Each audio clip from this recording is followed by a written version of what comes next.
ப்ரெக்னன்சிய எப்போ ரிவீல் பண்ண போறீங்கன்னு கமெண்ட்ஸில் ஒரு சிஸ்டர் சுற்றிட்டு திரியிறாங்க. என்ன கதைனா, ப்ரெக்னெண்ட்டாக இருக்கீங்களா சிஸ்டர்னு ஒரு சிஸ்டர் கமெண்ட் பண்ணியிருந்தாங்க. நானும் சும்மா விளையாட்டுக்கு ஆமான்னு சொல்லி போட்டு விட்டுட்டேன். அவங்களும் நம்பிட்டு அதை எப்போ ரிவீல் பண்ண போறீங்கன்னு கமெண்ட்ஸில் சுற்றிட்டு இருக்காங்க. ஒரு சில பேர் அவங்களோட கமெண்ட்டுக்கு போய் யார் ப்ரெக்னென்ட்டு, வினிதா தான் ப்ரெக்னென்ட்டுன்ற மாதிரி சொல்லிட்டு இருக்காங்க. அப்போல்லாம் ஒன்றும் கிடையாதுங்க. சாப்பிட்டு சாப்பிட்டு உடம்பு வெயிட் போயிட்டு தொப்பை தான் கொஞ்சம் தள்ளிட்டு இருக்கு.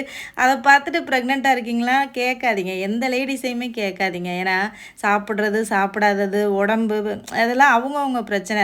ப்ரெக்னெண்ட்டாக இல்லாதவங்கள போய் ப்ரெக்னெண்ட்டாக இருக்கீங்கன்னு கேட்டால் என்னத்த சொல்கிறது. அதனால ஆமான்னு சும்மா சொல்லிவிட்டேன்.